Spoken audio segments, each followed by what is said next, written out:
welcome to the Dragon's Tome, episode number 31, or 31 if you are in Cabo San Lucas at this time.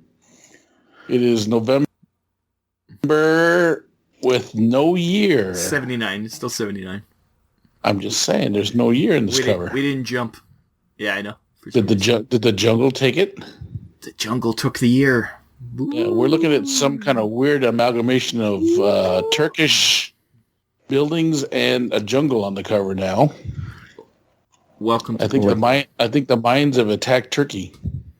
There's some minarets, but also some Doric columns and some vines. It's a otherworldly yet somewhat familiar lost empire.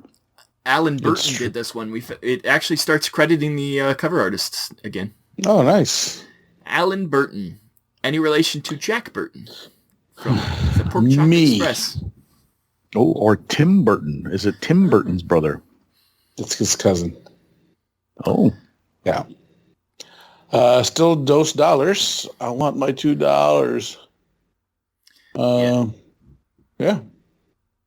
Pretty iconic cover. Good. It's not that weird fungal art guy. No. Nothing impressive. Nothing horrible about this cover. I like it. I like the color. I like everything about it. It's got a good color palette. I'm not going to lie. And it does pertain to, although it doesn't say much on the cover right now about what's inside, like it usually does, it does have a lot to do. It does say role-playing adventures in the jungle on the cover. So. And then you get the special character Axl Rose. It's great. No? No, knees. And with that, we will jump to the Dragon Rumbles and Mr. Harper's first article. Wow. Why, thank you. Dragon Rumbles. I'm Mr. Harper. We're not officially married yet, Jack. You can't take my name. I was surprised. I rolled down to the table of contents page and it says cover to cover. I'm like, what the? Where's Dragon Rumbles? I was ready to flip my lid. And I just scroll a little bit farther. Dragon Rumbles, the next page. But cover to cover is a new article detailing what's in the magazine. And that's why we know who the cover artist is, because they say in that. But the Dragon Does it say who writes that, though? Yes. It's by... is it that Kim guy that... no, it's that Jake, formerly Gary. Remember we met Jake, who was formerly Gary? Oh, that's right. Jake Jackett, who's not allowed to be called Gary because there's already a Gary. Too many Garys, that's right. So, anyways, Cask gets relegated to page 2 now instead of page 1. But this article is all about new article cover to cover, dealing with what's in the mag, new staff, more changes coming. He does give an update on the Egbert incident and says all is well. He was found safe and sound because the whole suicide attempts were all covered up by the family, so nobody knew what really happened. They thought he just disappeared. And sadly, not for long. Oh, I didn't know they tried to cover that up. Oh yeah, it was all hush hush. So that nobody ever knew what happened to him, and then a year later he killed himself. But I didn't even think that made the news. It all was all about him playing D&D and disappearing. Actually, Cask in the Dragon Rumble says he finds it weird that nobody's reporting on the reappearance, but it was all over there about him disappearing. But it's because of this cover up that I read in the Wikipedia. Because I read all about this guy, because I was confused. Because I thought he died, and he does die. He also blames the media for blowing it all out of proportion with the cult stuff. I don't think the media has ever blown anything out of proportion, so I don't know where that's coming from. So No. This guy his wig would flip if he knew about 24-hour news stations and how lackadaisical facts and what is just thrown out there just to fill airtime nowadays. I know.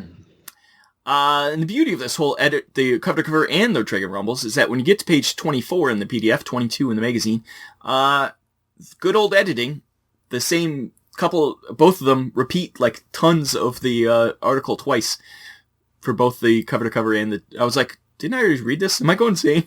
I just read this. And it's because, it just repeats twice. So good job, guys. Glad you hired more editors. They're real working for you. Like, I don't know. For a professional magazine, there's a lot of editing issues in it. It's true. They're missing the date. So that's it. That's Dragon Rumbles. Okay, Mr. Fike, would you like to address us with one of your lovely articles? I can. Let me just get my notebook here and see. No Dragon Rumbles. That's been addressed. You can see where Jack fell asleep while he was taking notes. It's like scroll down. I'm like, and then... Or he was killed by a monster like in those... Arr! That's right, where they take the time to write their last exclamations. Mm-hmm. Yes. No, and that it's coming never through happened. my window as I speak. What the... We're going to go to page 50 in the PDF. 50? Oh, man, right out of the get-go, you come take over mine. 50. Oh, what is on page 50? Nothing. Nothing to see here. Why? What's on Nothing. page 50? It's part of the Dragon's Augury. Oh, well, yeah, it is. It is part of the Dragon's Augury, and it is... What are you talking about? The Battle of Maywand? Yes. No. A discussion of the fourth dimension produced by TSR. TSR publishing is doing a review of TSR games. Yeah, which we talked about a couple episodes back. I'm curious if they give it a bad review. Did they give it a bad review? Shockingly, and I don't want to alarm anyone. No, apparently it's easy playing. You just, some of the things some people might say are difficult to grasp, but clearly it's not, because this person here just figured out how to use the Time Lord properly and stay in the circle. It's what people don't grasp is it's the center circle is the important part. Now, once you understand that. The best part about that article, though, is how he has little time for games like chess or Othello, but the fourth dimension changed that. Oh, yeah. He takes a couple good swipes at chess. Is this written by the creator of Fourth Dimension? Who's the artist? Who's the... Richard Forston. Forston. Now, I just assumed it was Richard Shilston, but he changed his name so it wasn't so on the nose. Or is it, what's the name of the guy that was in the what's it called? God, I can't remember anything. Rafe Fiennes. No, the guy you guys were saying, the guy in jail. What was his name? Oh, Joey Figs. Yeah, is this Joey Figs? Is another one of his code names? Friend of the pod, Joey Figs. Yes, so that is my article. You just play it a few times and you're hooked. That's what I got out of it too. And then if you don't like chess or Othello, Fourth Dimension will fix that problem for you.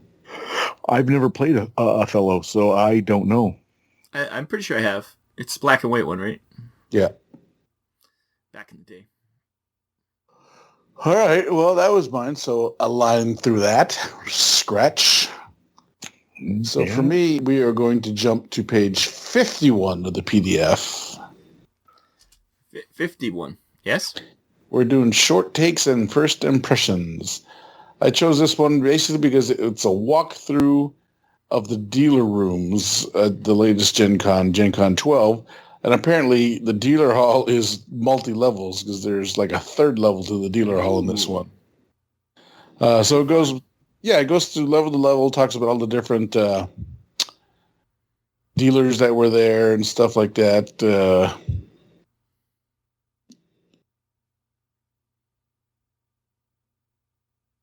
Yeah. So I thought he'd fallen asleep.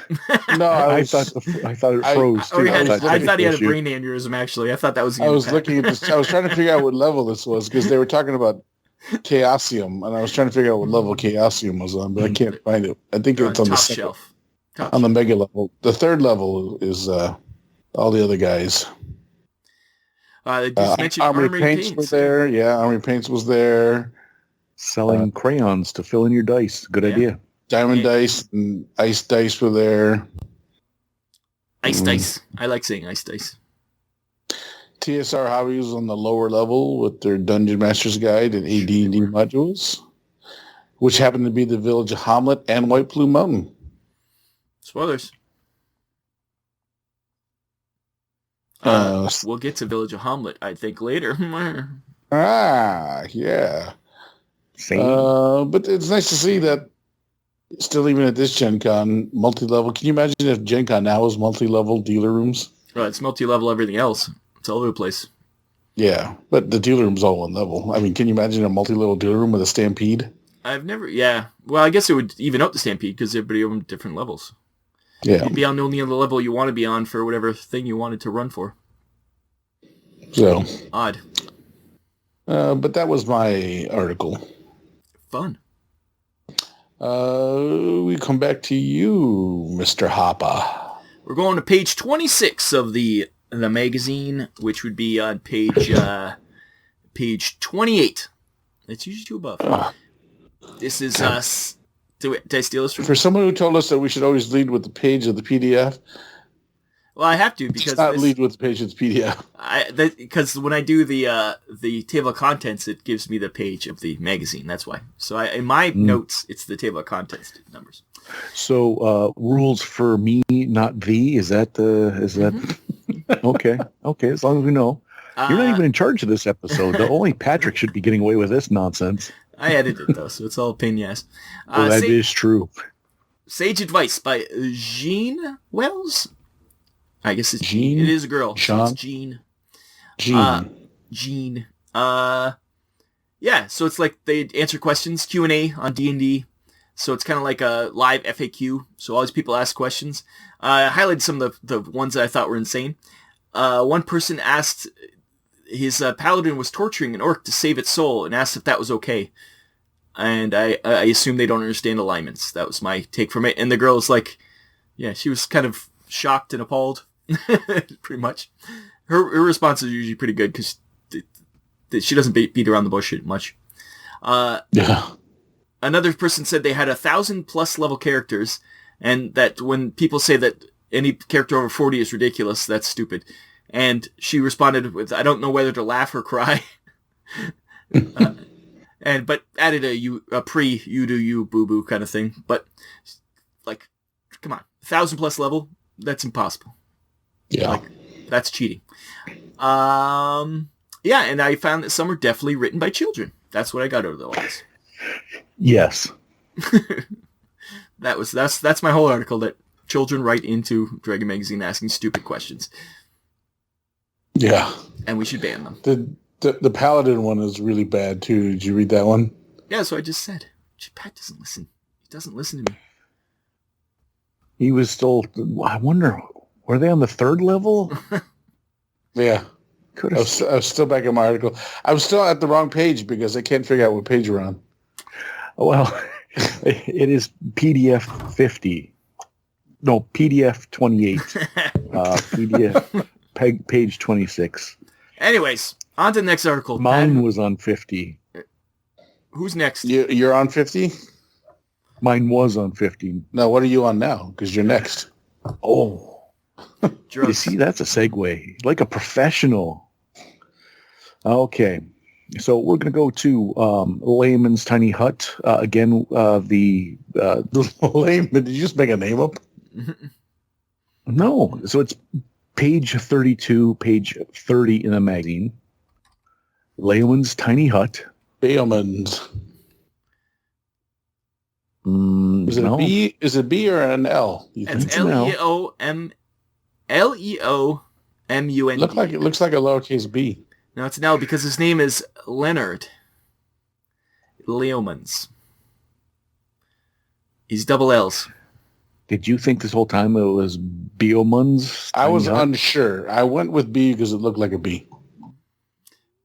Pat, you'd never make it in medieval England. Wow. If we're in medieval England, chances are we wouldn't know how to read. Rob, you're being ageist. He was never taught cursive in school. He can't read a analog clock, and you're just mocking him for no reason. Wait a minute. I learned the cursive before you guys. No, you're a millennial. Yeah. Yes. Leonard. Kafka is the author of this, and the much larger, but should be the secondary title, All Good Things Must End, and it's Deadly Determinations for an AD&D character's fate. And Pat seemed to exclaim that he knew what I was talking about, that I had stolen his article, so we can double team this one. But it has to do with being on death's doorstep, how many hit points means what, 0 hit points meaning permanent damage or whatnot. It is a precursor, I think, maybe too, because I don't know if it's true in AD&D yet, the -10 hit points situation. Yeah, I'm not sure if it's, or if it wasn't this. That comes more towards second edition, because in AD&D there was, you were dead. Mm-hmm. So I think saving this throws is and stuff. Yeah, this is like the beginning of it. Yeah. Leonard knows that, hey, getting right to 0 and being dead instantly is not on, but he doesn't know what to do. So it ends up, you can get scarred, you can get mutilated. Yeah, it's I like one of mutilations is the one of mutilations is decapitation. That's a major mutilation. Yeah, you're not dead. That's definitely mutilated at that point. Yeah, so that's my article. It was an interesting read. There's too much, I think, to go into, because he does go. It gets pretty complicated. Involved. It's involved, but I thought it was an interesting read, and that's why I chose it. My summary was, if you thought that was interesting, have a look. Rob tells us where to find these books every once in a while, so. Oh, it's the if you want to read these magazines on your own, it's in the what do you call it? Show notes? Description, I guess, of the video. There's a link to the what's it called? Archive.org, I believe, that has all the Dragon magazines available. So that's where we got them. Yes. So when you're subscribing, when you're liking, you just keep going, and then you can go, oh, I'm gonna read the magazine. Boop, boop, boop. Boop, boop, boop. Boop, boop, boop, indeed. Okay. So for me, we are going to go backwards. Back in time. We're going to go back to page 9. Oh, I thought you were going to steal mine. Ooh, no. It's awards banquet. And this is the 5th annual Strategist Club and Banquet Award, as opposed to the 4th annual. If you squint real hard, you can almost see the pictures. Exactly. It's like one of those magic eye things. the top right-hand one, the one actually looks like a puppet. Like the picture's so bad, that guy looks like a puppet. So you think it's a puppet, but it is. This is the entertainment. This is the entertainment for the last 5 years at this banquet and award show. I bring it up this year because it looks less extravagant as it did last year. Where's the hot girl that was giving out the trophies? Yeah, before? Last year we had a 2-page spread. It was at the Playboy Club. This time there's no mention of where it's at. Looks like it's at a Radisson somewhere off the highway. Well, it's at Gen Con, so it's just in some room at whatever. They got what's this guy's name? Lou Zolke, the ventriloquist for 5 years in a row. So this guy is he's in. You know what I'm saying? He's got. Do you think he does the same bits? Like it's the same act, and everyone's 5 years in is like. And they think it's a hit, but it's just like it's a joke to go watch it now. It's like, let's go get high and go watch Lou. Yeah. I'm sure. Oh, yeah, they're all. But the one thing I also noticed, too, is it's the same winners as last year's, too. So now I have to say, fixed. I love how the publication's always Dragon Magazine wins publication. It's like, coincidence? Mm-hmm. And I think Gygax won something, too. What did Gygax win? He won, Best Designer or something. Yeah. Oh, outstanding game design for Source of the Nile, Gary Gygax. Source of the Nile is done by Gary Gygax. I wonder why it's so complex. Oh. No wonder we yeah. haven't heard of it. Wonder it got any attention. 'Cause nobody would have played that game if we didn't. Is that the one weeks ago that I had mentioned? Oh, no. Gary Gygax got it for Publisher Day, and source of the now was Ross Maker Discovery Games. Oh, okay, I was gonna say no wonder they. Because I had never heard of it and I'd never heard it mentioned, and if it was a Gary Gygax thing, then I would have had questioned my ability to retain what I read because. So Source Now got Game of the Year also, Jack. That's crazy. So hopefully, and that's a game that now I want to look it up, and hopefully I can get it for less than 90, more than 9. No, don't buy that game. Add to the horde. Yeah. I heard if you're going to buy a game, there's one that was called Fourth Dimension. You know, chess is pretty trash. And of course, it's garbage. It's lame. It's for losers. Losers. But I've heard that one's good. If you want a PDF, you can always click our link in the show notes to. I think it's on our Facebook page to go to Drive-Thru RPG, and every time you order something from there, we get some money. Well, actually, I think we get credits to buy things. You don't actually get cash, so. But even so. I've never heard of this scheme. How long has this been going on? Just people telling us they've been buying stuff left, right, and center. I don't get a dime. You don't go to the meetings, Jack. That's your problem. I go to meetings. Don't you worry. Wrong kind of meeting. Is it my turn? Is it my turn? Yeah, it is your turn. So with that said, hopefully the 6th annual strategist, they'll get a budget. We'll be back at the Playboy Club. Hopefully Lou and Joey Figs work out their problems. We're going to page 30 in the PDF, 28 in the book. It's Sorcerer's Scroll. It's a bounty of Gygaxisms, and I don't always like to hit it up, but this time I couldn't avoid it because Gygax goes on a weird rant about it's about fiction versus games, which is fine, and he says that there are two different things, but then he goes on to imply that games can't be made out of a book. Like I think it's like an attack on Lord of the Rings. I think it is. Because he says that if you play Lord of the Rings, well, it's the same result all the time. They're just going to take the ring to... It's like, you understand the word setting, right? Like, you understand this, right?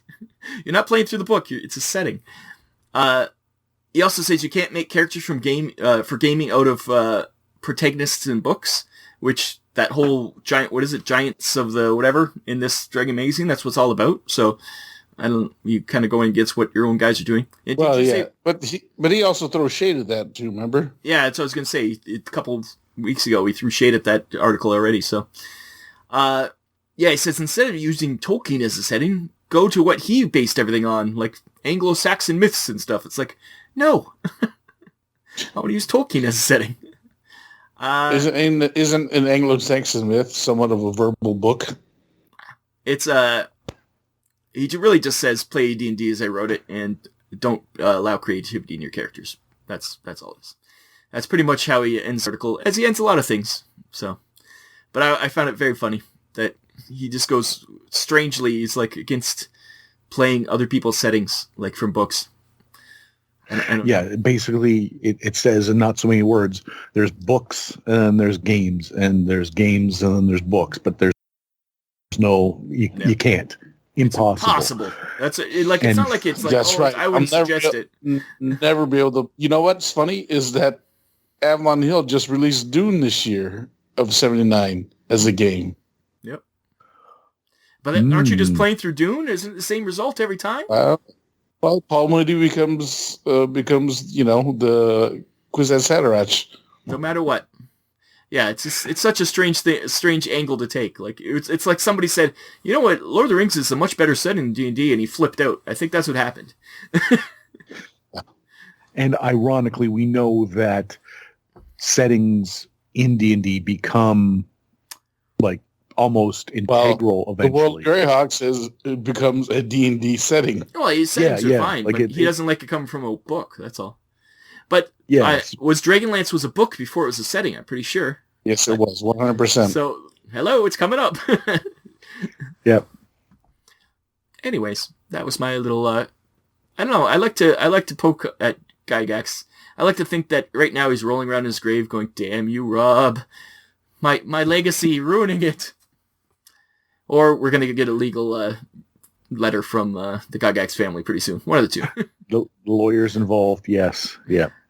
You're defaming our famous relative. Probably from Luke. That's the only one. Ernie's kind of a nice guy, but even though he says some bad things.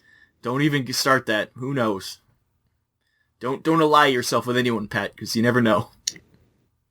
Except for Amber Heard. I hear she's a wonderful person. She's...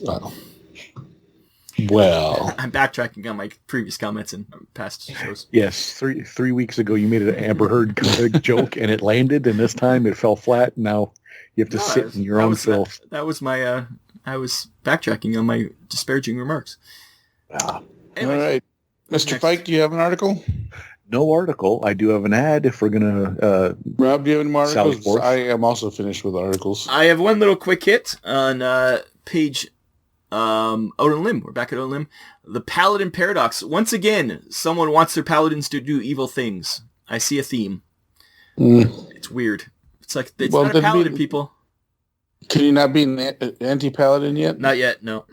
Also, I have just to mention that on page 6 in the magazine, page 8, is the miniature painting contest. I'm amazed nobody mentioned this. Because, I was waiting for Jack, because I thought Jack would have said something about the dragon. People put their hard work and effort into this. Because I think that's your dragon, I think. No, that's not the Imperial Dragon. No. It's not? No, I don't think so. From a weird angle, maybe. All I have to say about this is we've come a long way. Yes. By today's standards, this would be the children's under 6 competition, and that's not like disparaging. They didn't have everything we take for granted now. There wasn't a wealth. There was no White Dwarf magazine at its height showing you. There is, but I'm not sure if they have the heavy metal yet or any of that stuff where they started teaching. No, it was probably still the UK Dragon at that point. Yeah, I think I don't know if it happened yet, but they do mention White Dwarf at some point, and they say, "Oh, it's pretty good, but it's only just about D&D." I'm like, "Oh, not for long." I think that's either that was a while ago. That happened. Yeah, there wasn't a global move to the high standards of both like abilities and techniques and stuff that really make miniature painting what it is today. That's why I didn't do the article. So ads, who's got ads? I got no ads. Pat or Jack, what ad would you like to talk about? If we could dip down to page 11. That's the one I was going to talk about. Of the PDF. Yeah, and I think we are the first of 2 modules in the T series. I'm pretty sure I actually played this one. I kind of remember the crayfish cover. And I remember... I never played Village of Hamlet. I played the Temple of Elemental Evil, but I never played... Because the Village of Hamlet is the one that leads you into the Temple. When then the Temple of Elemental Evil is like one of those ones you are just stuck in that module for levels. We definitely... I don't know if we ever... I think we might have started Temple of Elemental Evil and just never finished it because it is ridiculous. But yeah. But I definitely remember this one. But we're just talking about playing in villages. Yeah, and the artwork is a classic, like that dat at the bottom right hand corner. Like this is starting to get into like yeah, that guy. I remember that guy's signature. Yeah, and the style and all like that. That looks like an anti-paladin right there.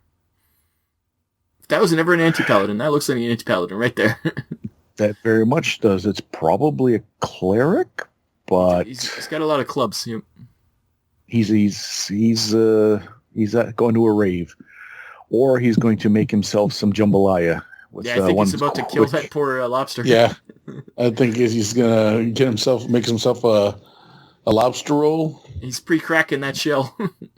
I didn't even say it right. He's gonna make himself a lobster roll. A lobster. A little mayo in there, some raisins.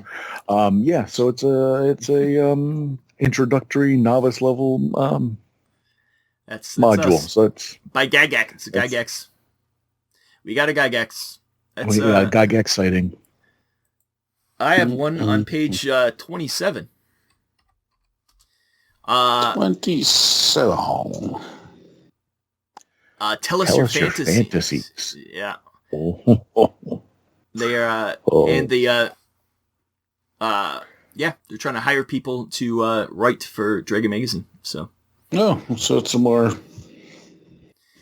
They want to hire them to write articles and also write fiction that is good, and they're asking for people to write them. So that's my only other one. Huh. I don't think there's anything else new. Yeah, I didn't see anything. Nimrod. I don't know what Nimrod is. Page 45. There's an article. He's a great hunter. He's a great hunter in mythology. I mean, even the game store ads are starting to thin out a little bit. Yeah, it's not as much as normal. Other than Lyle's. Lyle's is in every issue. Anyways, that's about it. All right. Well, I think so. We can wrap this show up. I do like that it's a whole thing about jungles, and none of us talked about jungles, and none of the articles. It was a weird article. Well, very problematic, much like when Rob points out a kind of a cover that looks vaguely racist. That article was problematic in a lot of places, and I'm not even one that really finds too much. But it was enough. Yeah. Yeah, it was. Read on your own. At your own. If you guys at your own risk. Yeah. Well, all right. Well, that was episode 31. We are still many, many years away from anything resembling where we're at in real life. Well, you'll never get there, Pat. We're never going to get to now. Spoilers. It's true. Spoilers. We're never get to now. No, don't say that. All good things must come to an end at some point. Oh, boo. But to make you feel better, I wonder how long it takes to get to 417 weeks. Someone do some math. It's, who knows? It's maybe a year. All right. Well, let's wrap it up then. So for The Dragon's Tome, I have been your host, Chopper. I'm Jack. I'm Rob. I'm always last. Always last. Link. Join us on Facebook. Like and subscribe. Join us on Facebook. Hit the bell. Hit that notification. Comment below. And I thank you for listening, and we will see you again next week on The Dragon's Tome.